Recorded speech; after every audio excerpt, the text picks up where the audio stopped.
के पिछले एपिसोड में हमने देखा कि बर्निंग स्नेक ने खुद को आजाद करवा लिया है, लेकिन इनर कनान कॉलेज के एल्डर्स अपनी पूरी कोशिश कर रहे हैं कि वो किसी तरह भी करके उसे दोबारा से कैद कर ले, जो कि फिलहाल के लिए तो काफी जरा मुश्किल दिखाई दे रहा था, क्योंकि बर्निंग स्नेक उन लोगों के 1000 लेयर ऑफ सील को भी ब्रेक करना शुरू कर देता है। साथ ही दूसरी तरफ हमने देखा कि हान फेंग भी फॉलन हार्ट फ्लेम को हासिल करने के लिए इनर कनान कॉलेज में इंटर हो चुका है। अब आगे तो नेक्स्ट एपिसोड के शुरू में हम देखते हैं जहां burning snake 1000 layer of seal को लगातार तोड़ता जा रहा था और उस सील में क्रैक्स बढ़ते ही जा रहे थे। लेकिन ग्रेट एल्डर अपने साथियों से कहते हैं कि हिम्मत रखो, हमें कुछ भी करके इस बर्निंग स्नेक को यहीं पर रोकना होगा, क्योंकि अगर एक बार ये यहाँ से आगे निकल गया तो ये पूरे के पूरे इनर कनान कॉलेज को डिस्ट्रॉय कर देगा, जो कि हम बर्दाश्त नहीं कर सकते। ये कहने और सुनने के बाद वहाँ पर मौजूद सारे के सारे एल्डर्स अपनी पूरी जान लगा देते हैं ताकि वो 1000 लेयर ऑफ सील को दोबारा से रिवाइव कर सके। लेकिन दूसरी तरफ बर्निंग स्नेक भी लगातार इन लोगों पर हमले करता जा रहा था, जिसकी वजह से ये लोग धीरे धीरे करके कमजोर और जख्मी होते जा रहे थे। ज़ावियन ये देखकर मास्टर याओचेन से कहता है कि मुझे नहीं लगता कि ये एल्डर ज्यादा देर तक उसे रोक पाएंगे, आप क्या कहते हैं, क्या हमें भी बीच में जाकर हिस्सा ले लेना चाहिए? जिस पर मास्टर याओचेन उससे कहते हैं कि नहीं, ऐसा मत करो, तुम्हें जल्दबाजी में फैसला नहीं लेना चाहिए। वैसे भी मैं ईस्ट की तरफ से कुछ लोगों को सेंस कर पा रहा हूँ जो कि बहुत ही ज्यादा पावरफुल है। मास्टर याओचेन की ये बात सुनकर ज़ावियन जैसे ही पीछे पलट कर देखता है तो वो कोई और नहीं बल्कि आउटर कनान कॉलेज के वाइस प्रेसिडेंट और कुछ एल्डर्स थे, जो कि ग्रेट एल्डर सुकिन की पैगाम के मुताबिक उन लोगों की मदद करने के लिए यहाँ पर आए हुए हैं। तभी अचानक हम देखते हैं कि बर्निंग स्नेक वहाँ मौजूद एक एल्डर पर हमला कर देता है, जिससे तगड़ाकर वो एल्डर काफी बुरी तरीके से घायल हो चुके थे, लेकिन वाइस प्रेसिडेंट उसे गिरने से बचा लेते हैं। साथ ही वाइस प्रेसिडेंट यहाँ पर महसूस करता है कि इनर कनान कॉलेज के एल्डर्स ऑलरेडी थक चुके हैं, इसलिए वो अपने दोस्तों से कहता है कि उन लोगों के साथ एक्सचेंज कर जाओ ताकि वो लोग खुद को हील कर सके। ये सुनने के बाद आउटर कनान कॉलेज से आने वाले सारे एल्डर्स खुद को इनर कनान कॉलेज के एल्डर्स के साथ एक्सचेंज कर लेते हैं, जिसकी वजह से इनर कनान कॉलेज के एल्डर्स को खुद को हील करने का मौका मिल चुका था। दूसरी तरफ आउटर कनान कॉलेज के एल्डर लगातार उस बर्निंग स्नेक को रोकने की कोशिश कर रहे थे।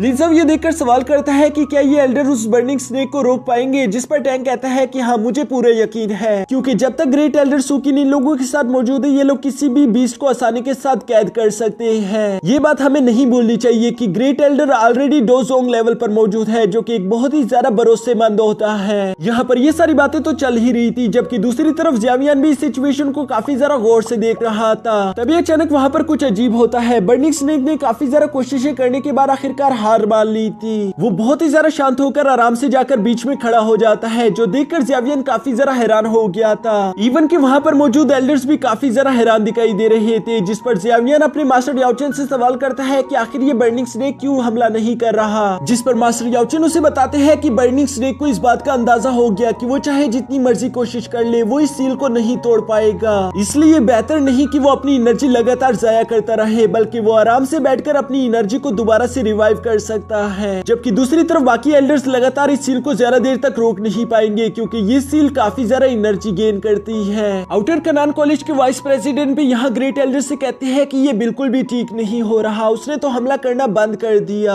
अगर इसी तरह चलता रहा तो हम उसे कैसे रोकेंगे, क्योंकि इस सील को बनाने में हमारी काफी ज्यादा डो की एनर्जी जाया हो रही है। मुझे नहीं लगता कि मेरे दोस्त ज्यादा देर तक इस सील को यूं ही बनाकर रख पाएंगे। जिस पर ग्रेट एल्डर कहते हैं कि हाँ, तुमने बिल्कुल ठीक कहा, लेकिन साथ ही साथ वो बर्निंग स्नेक की तरफ देखकर कहते हैं कि मुझे लगता है वो काफी ज्यादा थक चुका है, अभी के लिए शायद वो हम पर कोई बड़ा अटैक नहीं कर पाएगा, तो इसलिए बेहतर यही होगा कि हम लोग अपने सेकंड सील फॉर्मेशन को एक्टिवेट करना शुरू कर दे, ताकि जितना जल्दी हो सके हम इसे कैप्चर कर ले। ये हमारे लिए एक बेहतरीन मौका होगा। वाइस प्रेसिडेंट भी ग्रेट एल्डर की ये बात सुनकर उनके साथ एग्री कर गई थी, इसलिए वो उनसे कहते हैं कि इनर कनान कॉलेज के सारे एल्डर्स कंबाइन करके सेकंड सील फॉर्मेशन क्रिएट करना शुरू कर दे, जबकि मेरे आउटर कनान कॉलेज के एल्डर्स इसी सील को बनाकर रखने की कोशिश करेंगे ताकि वो यहाँ से भाग ना सके। Great Elder and vice president इस बात पर एग्री हो चुके थे, जिसके बाद ग्रेट एल्डर अपने एल्डर्स को हुक्म देता है कि सारे के सारे एल्डर्स अपनी अपनी पोजीशन ले लो, क्योंकि हम जल्द ही सेकंड सील ग्रेट फॉर्मेशन को एक्टिवेट करने वाले हैं। जो सुनकर इनर कनान कॉलेज के सारे एल्डर्स ने अपनी अपनी पोजीशन संभाल ली थी और वो सारे के सारे एल्डर्स अपनी एनर्जी को कंबाइन करते हुए सेकंड सील ग्रेट फॉर्मेशन को एक्टिवेट करना शुरू कर देते हैं। लेकिन ये बात उस बर्निंग स्नेक को बिल्कुल भी अच्छी नहीं लगती। वो समझ गया था कि ये मेरे लिए खतरनाक है, इसलिए वो इस बार 1000 लेयर ऑफ सील फॉर्मेशन को तोड़ने के लिए अपनी पूरी अपनी जान लगा देता है, जिसकी वजह से वाइस प्रेसिडेंट को काफी ज्यादा मुश्किल का सामना करना पड़ रहा था।